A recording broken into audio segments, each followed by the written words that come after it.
Okay, so my project is on the UXO crisis in Laos. And before I explain what UXO means, I'm going to give you a little refresher on what Laos is. So Laos is a relatively small Southeast Asian country. It's landlocked between Vietnam, China, Myanmar, Thailand, and Cambodia. It has a population of about 7.5 million people. It's a little bit bigger than Florida. It's smaller than California. I don't know what the rest of my bullet points are. They went away. But it owns the majority of the Mekong River, which is the most important source of fresh water in Southeast Asia. And it's a very Buddhist country with almost 70% of the population being Buddhist. It's known for its sticky rice and its waterfalls and its beautiful temples, its plethora of wildlife and a variety of ethnic minorities like Hmong people. But something that's not so well known about Laos is that it's the most bombed country in the world. Sorry, I don't know why this got messed up, but I guess it did. So my project's a little bit different than other projects here because it's a full-length feature documentary, a 75-minute documentary. It's over $100,000, and it's a full-length feature documentary about the resilience of the Lao people as they live amongst and work to clear 80 million unexploded ordnance in Laos from the U.S. secret war in Laos. It's called the Little Land of Mines. So let me take a step back and explain what the U.S. secret war in Laos is. So throughout the course of the Vietnam War, specifically from 1964 to 1973, 9 years, the United States dropped more bombs on Laos than all of the Allied forces combined dropped during the entirety of World War II. Over 270 million bombs were dropped on Laos, making it the most heavily bombed country per capita in history. That's one plane load of bombs dropped. It's about 602,000 bombs dropped every 8 minutes, 24 hours a day, 7 days a week for 9 years. Another statistic that I like is that that's one bomb dropped every single second in Laos for 9 years. The reason that you most likely don't know about the U.S. secret war in Laos is because it was the largest covert CIA operation to date. It spanned 3 U.S. presidents from JFK to LBJ to Nixon, if you don't know about it, you shouldn't feel bad because Congress didn't even know about it, and they're still pretty mad about it. But it was never passed by Congress. And by the way, all the numbers I have listed in my presentation, in my articles, and in my documentary are supplied by the U.S. military. So yeah, just to give you some more reference, throughout the course of me just giving like this tiny little presentation, at least 600 bombs would have been dropped in Laos, and 180 of those bombs would have not exploded, which I'll get to later. So a lot of times people ask me, well, why were these bombs dropped? Why did the United States bomb Laos so heavily?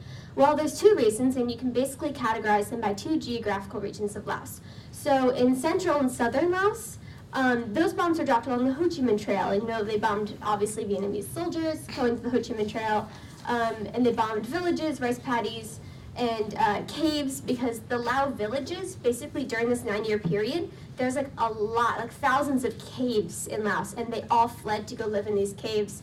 And that's what I just got back from filming. And that literally those caves saved so many lives, but still they just carpet bombed that region of Laos. I mean, you walk in, you can't go 5 feet without seeing bomb craters all over the place. So within the context of war, that somewhat sounds understandable. Laos borders Vietnam. Laos was Vietnam's unfortunate neighbor. But northern Laos is a much different situation, and why the bombs were dropped there is completely unethical. So during the Vietnam War, the U.S. military had Air Force bases in Thailand, and they would fly back and forth from Thailand to Vietnam for bombing campaigns. And they were not allowed to land their planes in Thailand with ammunition on board. So as they came back from Vietnam, they had to drop off excess ammunition on Laos. And actually, the most bombed province in Laos is that red area at the top, Sing Quang. And they just, absolutely carpet bombed that region. That's why it's so concentrated, is because they flew that route back and forth and dropped off all the excess ammunition on that region. 98% of Lao people killed during the war were innocent Lao civilians. This number varies. Some people believe it was 50,000 people. Some people think it's a lot more. So that's bad. The fact that the U.S. can not only wage a war in a country without you knowing, but that they can bomb that country more heavily than any country has ever been bombed without you knowing. But it's actually not the worst part. So currently, there are 80 million unexploded ordnance in Laos. And 30% of the bombs that the US dropped, a very high percentage, didn't explode upon impact. So there's, for every 2 bomb craters you see, this is one of the villages that we were in, there's 1 unexploded bomb, and they go off all the time. Farmers, children, they kill people constantly, and they're referred to as UXO, unexploded ordnance. So the reality of UXO in Laos, 50,000 have been killed or maimed since 1964. It's about 300 a year, it's down to 50 for lots of different reasons. The physical disabilities are obviously an issue, but the worst part is the psychological fear and the terror of just not knowing where these bombs are. This little kid's name is Kai Yang, and he was sitting in his front yard, and his 2 uncles were building a bonfire. Little did they know there was a UXO, 40-year-old bomb, underneath the bonfire, and there are 2 things that detonate UXO: being stricken by something and heat. So the bomb went off, killed his 2 uncles, and he lives in pain every day, which is super unfortunate. 40% of UXO victims are children because there's a very popular game in Laos called Poaching, and the Poaching balls look just like cluster bombs, which are by far the most common and deadly bomb in Laos. So this is especially bad in Laos. UXO issues are issues, in Afghanistan, Vietnam, Cambodia, Angola, but they're especially bad in Laos because almost 80% of the Laotian population are subsistence farmers. So this means they have to make the daily decision if they're going to go farm in their rice paddy and risk their life, or if they're going to let their family starve, and obviously they pick the former. Laos is an extremely impoverished country. They can't afford bomb-sniffing dogs or drones like Cambodia or Vietnam, and it creates a cycle of poverty. This is Mr. Vunta. He's one of the people that we interviewed that I just got back from, and he's missing his left leg from when he was just farming in his rice paddy, and he hit an unexploded ordnance. So his older children, who were off getting an education, had to come home and work in the rice paddy, which of course creates that cycle of poverty. So there are organizations in Laos called UXO Lao, and they go through, and they're heroes. So that's Petsima. She's like one of the main characters in the documentary, and they go through and they very tediously comb through rice paddies trying to find unexploded ordnance and exploding them. And in the past 22 plus years, they've cleared less than 1% of UXO in Laos, and that's not because they aren't working hard, it's because they don't have enough funding, they don't have enough resources, and there are 80 million unexploded bombs in Laos. A bomb that costs the US $3 to make will cost Laos $1,000 to destroy. The US spent more money in 10 days of bombing Laos than they've donated in total to clear UXO, spent $44 billion on bombing Laos. My documentary is not about the money, it's not about the CIA, it's not about the United States, it's about the people of Laos, because they are resilient. And this is almost the worst part. They are happy. If anybody in this room has ever been to Laos, I guarantee you probably came home not knowing about the US secret war in Laos because they won't talk to you about it. They are not victims of their situations. They put their heads down and they go to work, and it's just an honor to be able to witness and document this because they are the happiest, most humble, hardworking, and lovable people on earth. And no country deserves to be the most bombed country in the world, but if there's one country that really didn't deserve it, it's Laos. So I didn't have time to cut a real trailer yet because I just got back, and we have a lot of footage and wonderful stories, but I did cut a little sizzle reel for you guys so you can get some visuals of the documentary and just get a feel for the artistic mood. I have an extremely high standard of production, so here we go.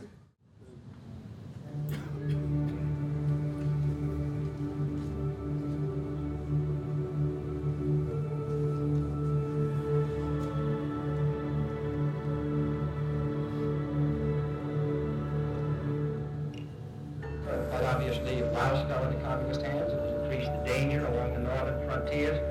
Thailand.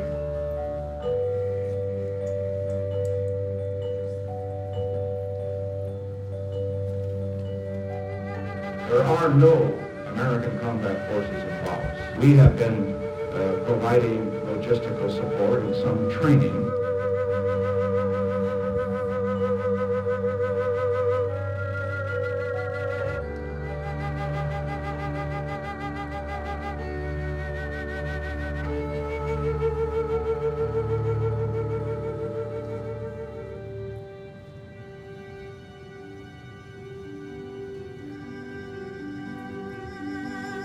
After years of secrecy and silence, we are now learning a lot about Laos. We do have aerial reconnaissance. We do have perhaps some other activities. I won't discuss those other activities at this time.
on Instagram, This Little Land of Mines, Twitter, @LittleLandMines. Like us on Facebook, This Little Land of Mines, website, thislittlelandmines.com. And if anyone you know or you are interested in supporting the film or becoming a co-producer on the film, or really just want to talk about Laos, come talk to me, and yeah, thank you so much for your time. So my name is Clausen, and I am Icelandic, and that's how I came to my topic, which is genetic testing, ethics in genetic testing in Iceland. And so that's the title of my project, When Ignorance is Bliss but Deadly.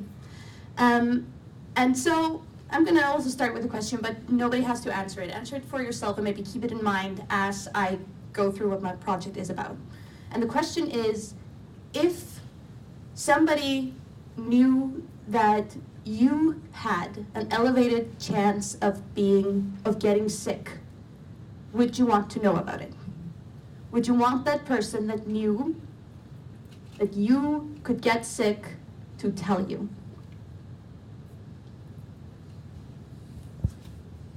The thing is, this is a reality in Iceland, and that's because of Icelandic genealogical research. Iceland is a great place to do this kind of research because we're a tiny population, 340,000 people, and we've been keeping records of like every single person who has ever been born in the country since we were first settled in 875 plus minus 5. So there's something called the Book of Icelander, where it's like a website, database. I can log in and trace my lineage back to the first settlers. That's also because everyone is related. I can literally put any other Icelandic person into that database and see in what way I am related to them. This also means that, my parents are technically related in the 9th whatever. We can talk about that, guys. It's not as disgusting as that sounds. Okay. And the public, because we have that record keeping, that history of record keeping, the public is very interested in taking part in genealogical research. And that's why Icelandic people may be even more open to donating parts of their DNA to genealogical research. And that's where a company called Decode Genetics comes in. They're an Icelandic biopharmaceutical company, albeit owned by American investors. And so they say that they have collected enough samples of DNA from Icelanders to identify every possible carrier of the BRCA1 and BRCA2 gene mutation in Iceland. And so this means also people who have not given their DNA to science. That means that I have actually not given my DNA to science, but because we're all related, somebody related to me has, and therefore they can trace it down. And they can see if I could possibly have the BRCA1 or BRCA2 gene mutation. And so these gene mutations, you might have heard of it especially when Angelina Jolie came out in the New York Times as a BRCA carrier and told the world about how she was having a mastectomy. And so for those that may not know, a mastectomy is when boobs get taken off the human body to either when a woman has breast cancer or to prevent that a woman will get breast cancer. Because the thing is, if you have the BRCA2 or BRCA1 mutation, you are up to, on average you would have a 50% risk of getting breast cancer. But that risk can be up to 87%, up to 90%, depending on your family history and other variants.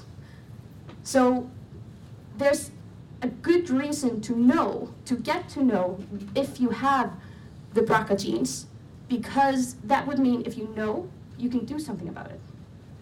So think about that question that I asked you earlier. Would you want to know? In this case, you can do something about it. If it was Alzheimer's, Parkinson's, not as much. In this case, it seems very obvious, like you can either get more frequent checkups, or you could decide to have a mastectomy, and an oophorectomy, which is when the ovaries are taken out, because ovarian cancer is also a lot more common in women with BRCA. And if you're a man, you actually have a bigger chance also of getting prostate cancer, and you want to get more frequent checkups for that. So, this company wants to tell everybody, 2,400 people, that they could have this gene, and they can't, because of something called the right not to know. And this is seen as one of the fundamental ethical rules in genetics, the right not to know. You can't be told information that you haven't asked for. So this is the founder and CEO of Decode, and he's the one that really wants to tell everybody. He says that for him, he really respects and thinks that the right not to know is important. He just thinks the right to live is more important. And here he draws a parallel that might not be as, this is makes a lot of sense for Icelanders, because we have people getting lost in the mountains all the time. Mostly tourists. Talk to me before you go, guys. And so, what do we do when somebody gets lost in the mountains? When somebody gets lost at sea? We send people looking for them. We don't look and see oh, did they ask to be, looked after? Erna Ingibergsdóttir, I talked to a lot of women with the BRCA gene, and Erna Ingibergsdóttir, she didn't know that she had the gene variation. If she had known, she could have prevented her breast cancer.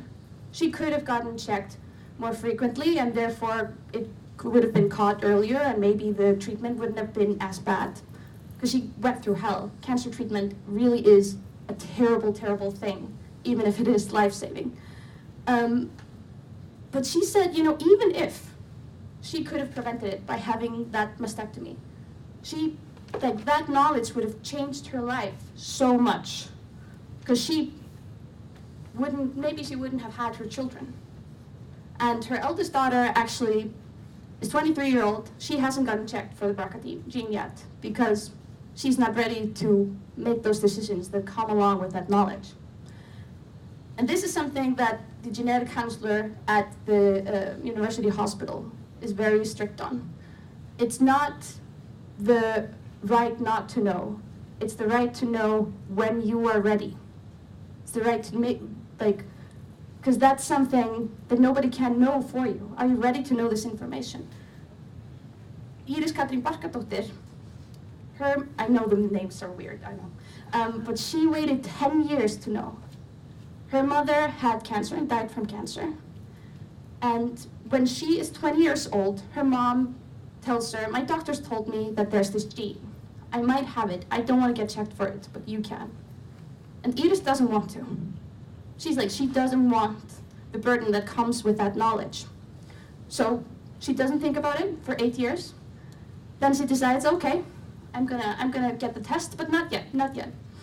She waits 10 years, so she's 30 when she gets to know that she is a BRCA carrier, and she still waits 6 months. She pushes it away, waits 6 months to get a mammogram, and they find a shadow.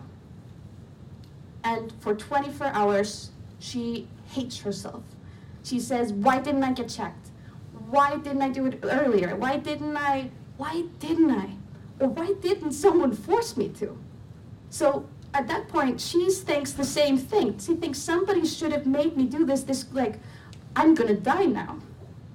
Thankfully, she gets an exam the next day, and the shadow was a false alarm. And then she's right back where she was originally, thinking, actually, it was the best thing for me not to know, because I wasn't ready. Even if she had that experience of thinking, oh my God, I effed up, now everything is ruined, I'm gonna die. She still, because that didn't happen, she still feels like, okay, I was not in a place psychologically to know this. So that's also interesting in terms of how we make decisions, and yeah. So, if you don't know to get checked, you can get checked in Iceland. But most people, you know, unless you have a connection with somebody in your family that has cancer, you have maybe no reason to get checked for this gene. And that was the case for the first woman I told you about. She had no reason to get checked.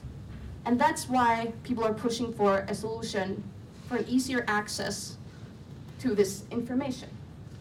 So now a governmental committee is working on this middle ground. And there is a national health database in Iceland where they want to put this information so that you can click and see if you have this gene variation. And that's not as good as getting the information from a doctor. That's actually like, it can be, I know, that can be quite bad, but that may be better than not knowing at all. To have that easy access to knowledge so that you can decide when to know.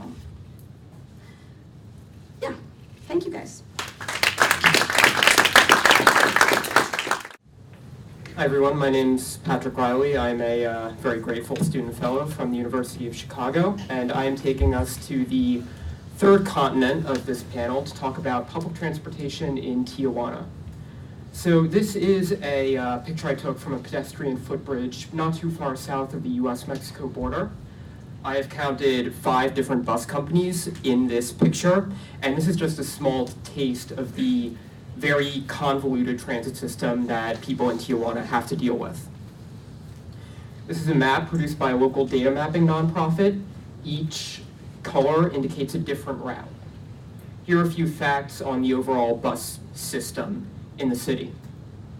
There are 11 different bus companies, and there are dozens more what are called taxi de ruta companies, basically vans that are collective taxis. In 2012, there were over 10,000 registered vehicles. Most of them were secondhand American school buses or vans, and I can personally attest they are pretty unpleasant to ride on. 48% of riders have to make 2 or more transfers per trip in order to reach their destination, and they have to pay a different driver each time. And it's estimated that low-income residents of the city have to make 2 or more for low-income residents, this can take up as much as 40% of their income. Here are a few pictures. This one on the left is from actually a converted ambulance that had seats bolted onto the floor, no seat belts, and it was heading down a very steep, unpaved road into a valley. The one on the right is from a converted American school bus. Most of what you see through the windows is actually Southern California. We were that close to the border. So how did it get this bad? Well, in the last 50 years, Tijuana's population has grown from about 150,000 to 1.5 million. And this map on the right, both maps show that it's grown from a small core near the US border pretty far to the south and to the east. So city planners anywhere in the world would have had a challenge dealing with this. And in Tijuana, the city's rapid growth kind of dovetailed with a kind of a unique aspect of Mexican politics. So for most of the 20th century, Mexico was governed by a single party, the Partido Revolucionario Institucional, or the PRI, and it was more like a political machine than what we think of as a party. It would give out favors, contracts, privileges to different groups in society in order to win their support and keep winning elections. And this was the case with public transportation. The PRI gave its first contract to a bus company in Tijuana in '57, and since then it's just been doling out more and more contracts to more and more companies, building a more and more convoluted system. And it's easy to dismiss this as corruption, and a lot of Mexicans very understandably do, but one of my goals going into this project was to kind of put a human face on it and show that as problematic as the system is, in a city that's really built on low-wage industrial labor, it can be the key to a better life. So this driver who drives a converted ambulance, Jose Luis Cisnero Davila, he told me that this work pays to live a day decently, to maintain my family. In a factory, you maintain your family, but not very well. So that's where a lot of the people who are involved in this system are coming from, and you can't really pin it on just a few greedy businessmen or politicians. But nonetheless, people were getting more and more frustrated with the system as the city grew and the transit situation got worse. And then, in the year 2012, Enrique Peña Nieto was trying to reclaim the presidency for the PRI. They had been out of power for 12 years at this point. And he did this all over Mexico. He went to Tijuana. They brought out a big easel with a list of infrastructure projects that he would build if he got elected. And the very first one was a new bus rapid transit system for the city of Tijuana. So bus rapid transit, or BRT, is a fairly new transit mode. It was developed in Brazil back in the 70s. And it's often referred to as a subway with buses. You have reserved lanes and stations with turnstiles that, to really make it much more efficient than a conventional bus. And this is in Bogota in Colombia. Their system, Transmilenio, is considered to be one of the most built-out systems in the world. And this is a great way for cities in the developing world to build high-speed transit at a lower cost than subways. So when Peña Nieto won the presidency, the government was forthcoming with funds, and Tijuana's BRT line, called the Sistema Integral de Transporte de Tijuana, or SIT, opened in November 2016. You have one BRT trunk route and 5 feeder routes built at a cost of about 61 million, and its organization is also often called a empresa de empresas, or business of businesses. So several of these transportista firms, the private bus companies, got together and agreed to pay for the cost of operating it. Here are a few pictures. This is a SIT bus pulling out of its station. That's one of the stops pretty close to the border. The SIT Southern Terminal, where these green buses are for the feeder routes. Nicer than any bus station I've ever seen in the US. The lots where they store their buses. But nonetheless, it's facing some problems. Ridership is way low below what they were expecting, and it's bleeding money as a result.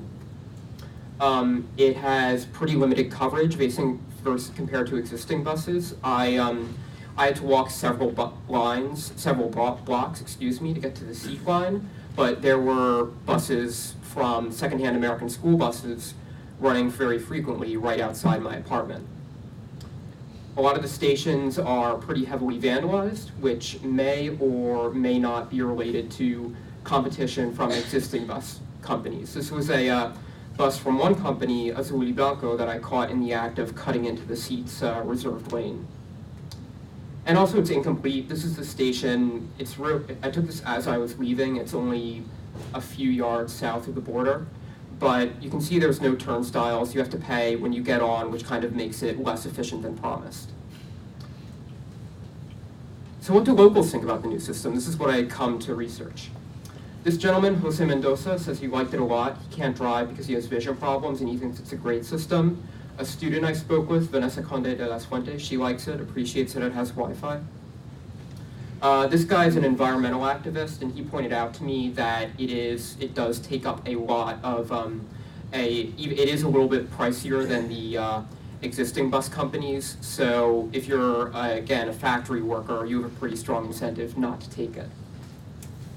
And this was known going in that there would be challenges. The SIT president told me that other companies did need to buy into the system, but unfortunately drivers I spoke with one of those companies, Azul y Blanco, which is blue and white, the color of their buses, they basically told me that they're pretty skeptical of it. They think it's some combination of like a conspiracy to get money for certain people.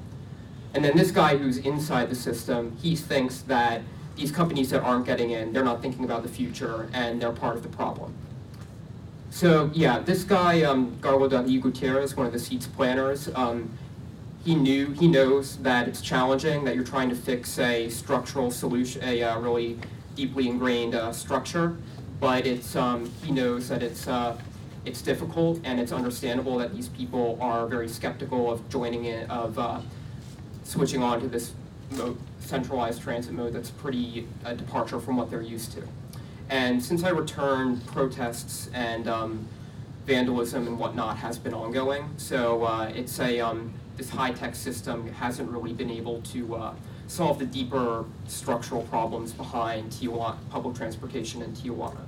And now, just for your amusement, I thought I would end on, these were tip jars at a restaurant. I thought it was pretty funny. There's a lot more money in that left one, by the way. Thank you. Hi everyone, I'm Kelsey. I spent a month this summer studying rhinoceros poaching in South Africa, so a little bit different. I actually went originally because the media so often covers this topic, focused on just the animosity of poachers. So they usually show videos of poached rhinos near death or already dead, covered in pools of blood, and that is a very effective method. It gets people's attention, it can further conservation, but in my opinion, what was missing was the connection between locals and rhinos. How does that actually look in South Africa? So to start off my month, I actually followed a world-renowned veterinarian, Dr. Folds, in South Africa, and I got to do about a dozen procedures on animals on a private game reserve in the Eastern Cape. So you go down to Cape Town, go a little northeast from there. And so he takes care of many different animals, but he's known for his work with rhino poaching. He's one of the heads of conservation, very politically active, working against poachers. And so this included a lion procedure, doing pregnancy tests, collar changes, inserting chips into rhino horns on the property he worked, and a bunch of other procedures. This is Dr. Folds himself with a lion. The way it works in a procedure is you go out onto the game reserve, and you're in a game viewer, so a little bit rocky, and you drive over trees, and you're going across the safari, and you hunt down whatever animal you're taking care of. So it sounds gruesome, but it's actually a good thing. You tranquilize them, and in the case of lions, they stick together, and so when you tranquilize one, you have to scare off the rest of the herd. So we used a drone because lions think it's a hive of bees chasing them. So they sprint off, and then you close everything in with the game viewers, and you have a couple people standing on the game viewers playing with the drone to make sure they stay away. And then you handcuff the lion, because the thing about veterinary work with wildlife is you don't know when they're gonna wake up. We had a lot of rhinos wake up on us. Luckily the lion didn't until we were done. But yeah, so we had to handcuff her before we did a pregnancy test, and then gave injections of different sorts just to make sure the animals are kept healthy. To give a little bit more background, this is springbok, this is a Cape buffalo, drones we got to use. But the real reason I was there was the rhinos. If you look at your hands, your fingernails, you probably don't think they're that valuable. But a rhino, its horn is made of keratin, the same material as our fingernail, and it's more expensive than cocaine or gold right now. And the thing is, with rhino horn, poachers don't necessarily know anything about the rhino itself. It works similar to how an international drug cartel works. So it's usually people from outside the country. There's actually little to no demand within South Africa for rhino horn. The countries that are most interested in rhino horn are Vietnam and China. And so poachers are coming in from a different country for greed, for money, without any knowledge about the animal itself. And so when they go in and poach the rhino, they cut all of this cavity of the rhino's head. So instead of just sawing off the horn, which would grow back like a fingernail with time, they end up cutting into the cavity and letting them bleed to death. And to do this, they usually come in on helicopters and with silencers on their guns, tranquilize the rhino so the rhino's stumbling, can't defend itself, and then take all the horn with them and leave the rhino to die, unless a veterinarian like Dr. Folds is able to come in, put a cast over it, give them the medication and blood necessary to help them survive, but so often that's not the case. So I got to help do some management procedures while I was there with rhinos, but I also got to see what the protection on a reserve looks like. And it can cost up to $250,000 a year on a private game reserve for them just to protect the rhinos. Each day at about 5 p.m. when the sun goes down, that's when poachers will come in. And so each day when the sun comes down, anti-poaching units on the reserves are employed. And they look very similar to a military unit. They're in full camo, full ammo, rifles, machine guns. They come in with K9 units on their trucks, and they are there every single night of the year. Because if they aren't, that's when international poachers can come in and take the life of a rhino or several. Sometimes it happens in groups. But so I got to speak with different poaching units, and it's actually a very intense training as well. They go through similar training to military units, hand-to-hand combat. There's a cold scent bloodhound that would go in if they think that there's a poacher, if they've gotten any word from someone in the community. And then there's also an attack German Shepherd. So if they know that someone is on their property, that's who they'll send out, and their units with full ammo. So it's kind of thought of now, like the jargon they use is like, it's not a cause, it's a war. And at the same time, it's also said that white rhinos, there's white and black are mostly gone now, so there's not much hope, but white rhinos there's about 19,000 in South Africa, are sometimes called the final hope, the last hope for conservation. And the reason why this is such a big deal in conservation revolves around the idea that if we as humans can't save white rhinos, one of the biggest herbivores that has a giant horn on its head that should protect itself, if we let white rhinos go extinct, what's to say we can protect the smallest bug from being exploited? And this really goes back to apartheid, which I really originally hadn't realized. But when Dutch and British settlers came into South Africa, they saw the innate value in wildlife. And so they initially created this divide between the local communities and the Dutch and British settlers that came in. They bought the wildlife, put gates up around it, and started to exploit it. There was value in the bones, in the fur, in the horns. And so if you go now, like to the reserve I was at, it's primarily Dutch and British descendants that own the reserves, and they're now starting to employ people from the community. But a lot of kids that have their schools back up to a reserve gate have never seen a rhino, a giraffe, a lion, an elephant, and those are their native animals.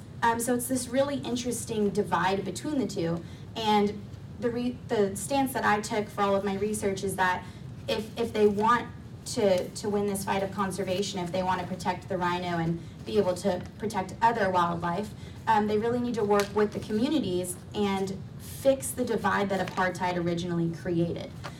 If the kids in the surrounding communities and even the adults have never seen the animal themselves, what would ever drive them to protect that?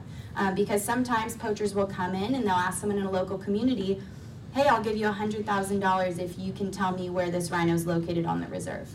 And at that point, they have no emotional attachment that would keep them from taking money that could support them for a lifetime, them and their families. So it really is about them establishing education in the communities and jobs in the local communities and fixing this divide that apartheid started.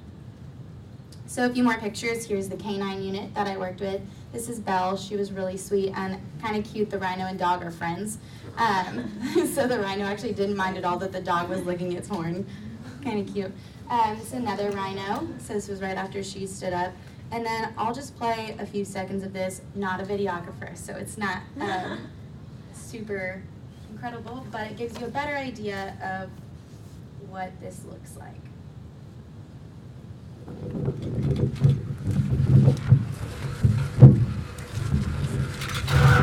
might be a little loud. This is right after a procedure, so she's stumbling because she's waking up from the tranquilizer, but we gave her a low blue cast, and she got her foot stuck in a wire fence.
So thank you for listening. So my name is Ryan Michalesko. I'm a photojournalism major at Southern Illinois University. As Kim said, a lot of us as journalists, we hit road bumps, speed bumps, working on projects. I ran into a wall. So my original project was about migrant workers coming from Mexico to the orchards in Southern Illinois. A couple years ago, I started documenting kind of their lives in Southern Illinois, and that was for a school project. Then I decided I wanted to kind of try to branch that down to Mexico, applied for the Pulitzer grant, received the grant, and I've been planning this trip to Mexico up until about a week and a half ago. You were going to go in December. Right, I was going to go in December. So as the time grew near for the migrants to head back to Mexico, was kind of the harvesting season was ending. They kind of got cold feet, so this is going from being completely on board with the project prior to President Trump's election to afterwards, kind of hostility in the region of Michoacan, hostility towards a gringo like me. I'm pretty white. Coming into the area from corruption in the government, cartels, etc. And I couldn't stand the thought of me visiting these families and staying with them, putting them at any sort of risk during or after my project. So I emailed Kim and my professors, and I decided to place the project on hold. Maybe a few years down the road, I could continue working on this project. I know I'll continue working on it domestically, but for now, that was just another photo from the orchards. But for now, I'm going to Puerto Rico. So this is obviously a very devastating time for Puerto Rico. And I am going to hit you up with some current stats. I don't know how up to date you guys are with the situation in Puerto Rico after Hurricane Maria. But 85% of the power grid is still not functioning. More than 50% of people still lack cell service. So I think I don't remember who I was telling the other day, but my fixer I have lined up, whenever they message me and they're able to talk, I have to drop everything and kind of talk to them because I don't know when the next time I'm going to be able to speak to them is. 21 out of 50 sewage plants are still not functioning, and close to half of the hospitals remain without power. Close to half of people still don't have direct access to potable water. And this is kind of interesting. The death toll as of Thursday is 48, technically, but most media reports will say it's much, much higher than that, into the hundreds. But there's really it's hard to define a standard to how we define a death as hurricane related. So for example, a lot of the water is contaminated. If you drink the water, you die of contamination of the water, it has to be certified by the CDC to be considered a hurricane-related death, which I find very interesting. And there's not a lot of agreement as to kind of what that standard is. And I think one of the most shocking things, this is a poll that they did right around the time of landfall of the hurricane. Nearly half of Americans don't realize that Puerto Ricans are fellow citizens. And that's been run all over the place, but that's kind of a shocking poll. So this is the New York Times map that they use in their publication. I was mentioned by the Pulitzer Center according to Twitter. But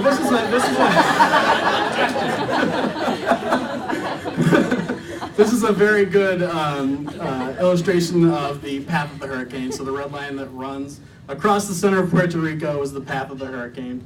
And to put this into perspective, since most people a lot of people have a hard time grasping what a hurricane is, but consider this a 50-mile wide tornado hitting the island of Puerto Rico.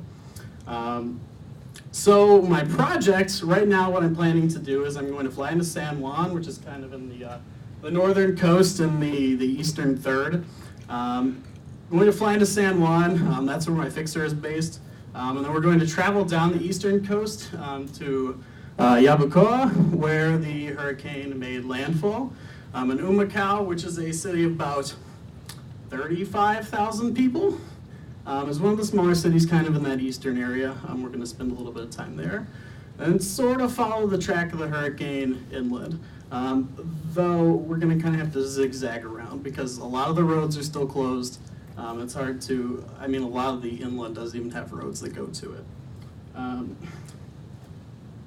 This is kind of a topic I found within the last week of kind of working on this project, though. I expect this project to continue to evolve over the next 3 weeks before I go in November. This is Jose. He's an 88-year-old Korean War veteran. He's diabetic. He doesn't have one of his legs. And he's not really able to get the insulin and the aid he needs from the VA in Puerto Rico. So I have about 4 or 5 veterans lined up. I'm going to go around and travel and visit in the towns I'm going to kind of see what their situation is aid-wise. As a lot of people know, veterans under normal circumstances tend to have a hard time getting the aid they need from the VA. So I'm really interested to see what that looks like in a situation after a major disaster like Hurricane Maria. And then another stat, there are, according to the census in 2010, close to 80,000 Army veterans on the island, which is it's a pretty big number for an island as small as Puerto Rico. But that's all I have. I was mentioned by the Pulitzer Center again. What are some hindrances that you see to actually making that happen? Do you think that National Park is making an effort to reach out to communities that live around the park? What were some things that you observed? I think that there's a few different parts to that. One is the disparity between private reserves and national parks. National parks in the northern part of South Africa are honestly in war right now. They're very dangerous. Getting people involved from the communities, I imagine, wouldn't interest them much because there's a likelihood that they would die. Being on private reserves, the hard thing is you want to say all people are good and would have good intentions and buying a property and buying wildlife to rehabilitate the land and take care of the animals. But that's not always the case. Some people are going to say, oh, this is a private reserve, we're ethical, we're taking care of the animals, let's get the community involved.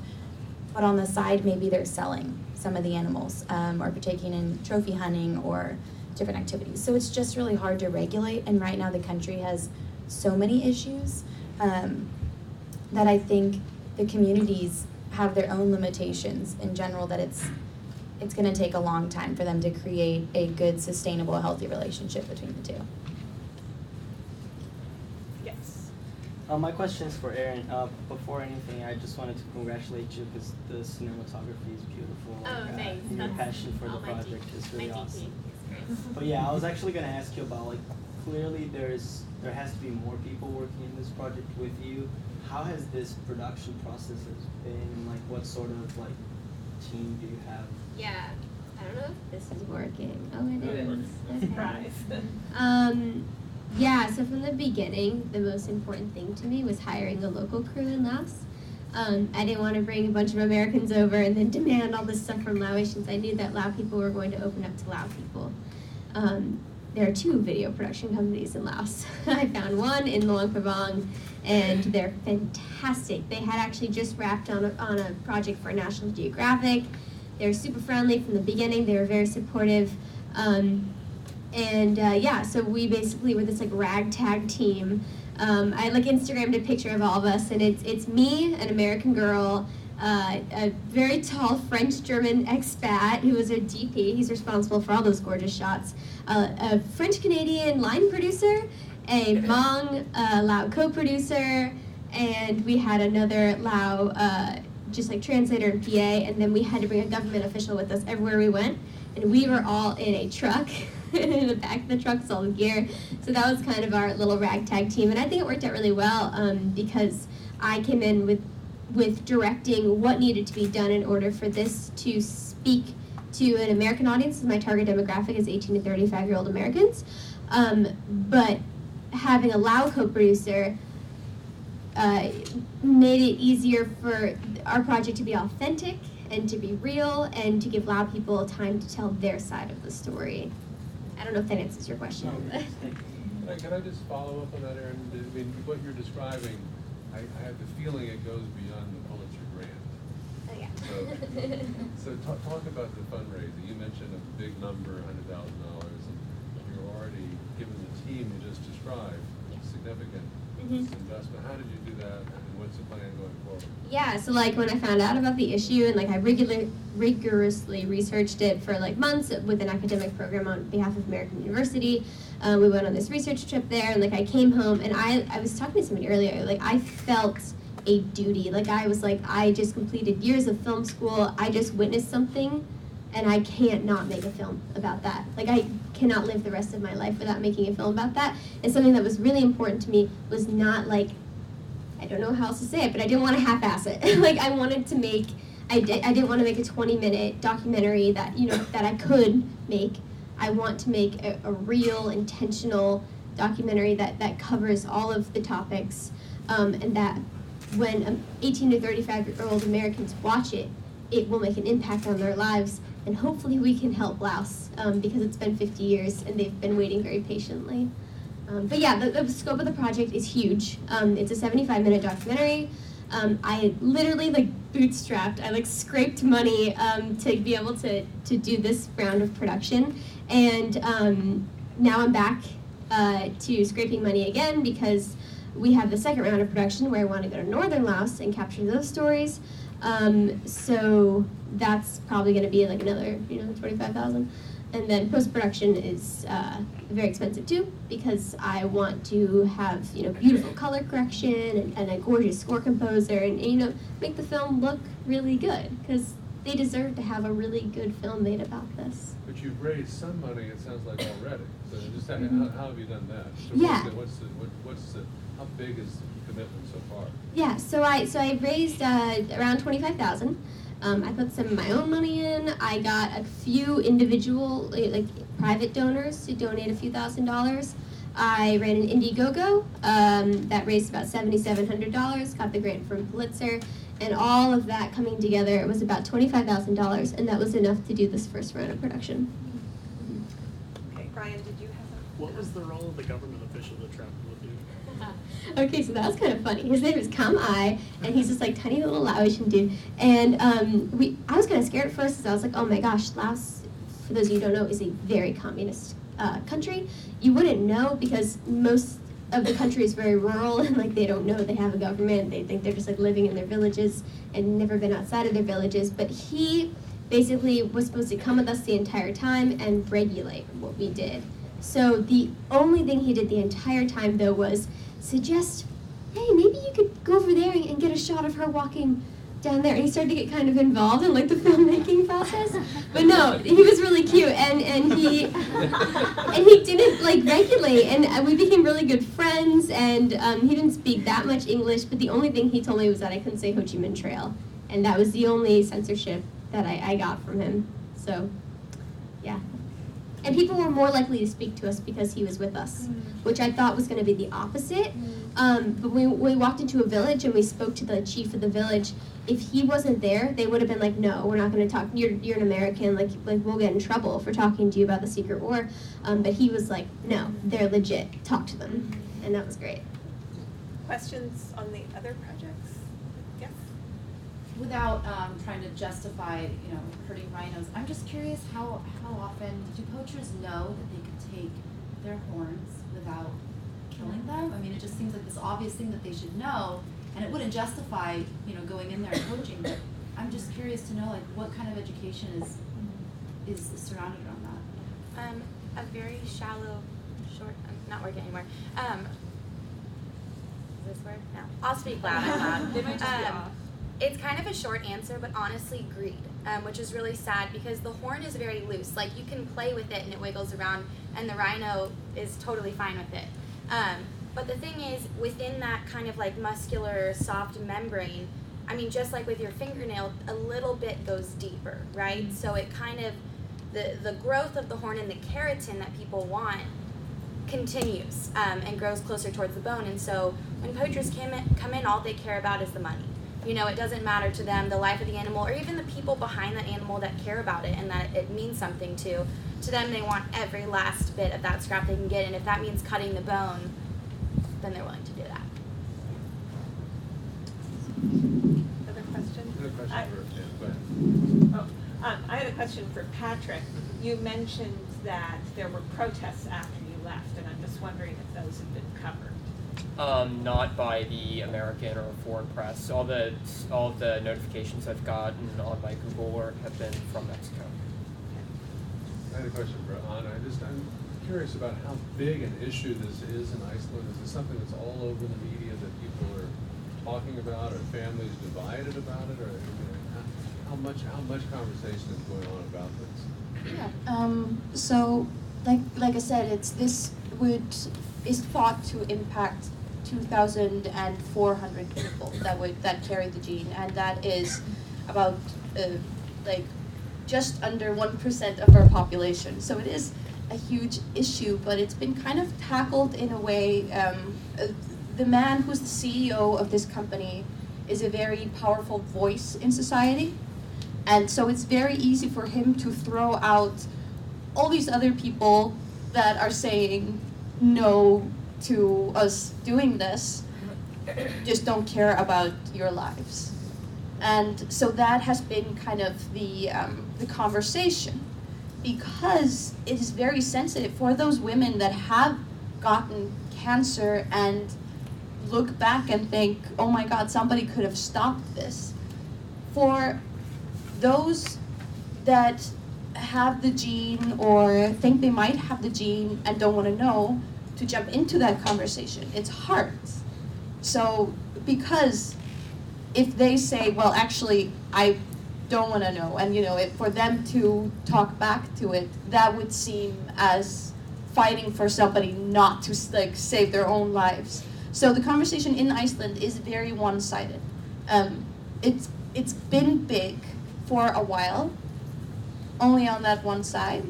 But there's no law on this, or is there? There is law. It's in the Constitution that the right not to know is in the Constitution. That's still there. So yes. So are the political parties pushing for a change, or? There is a committee that is working on this change that would not change the law, but would change the access. Right.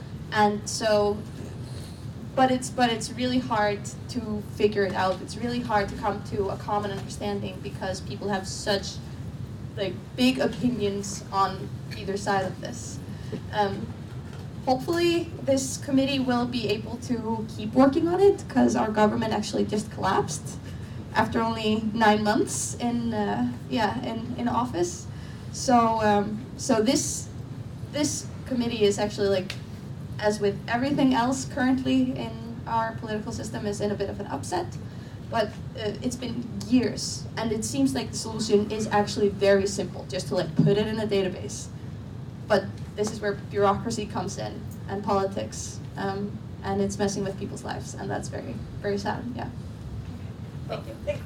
We're going to take a break now, but you can definitely continue the conversation, and we will meet back in less than 10 minutes. So thank you for a great panel.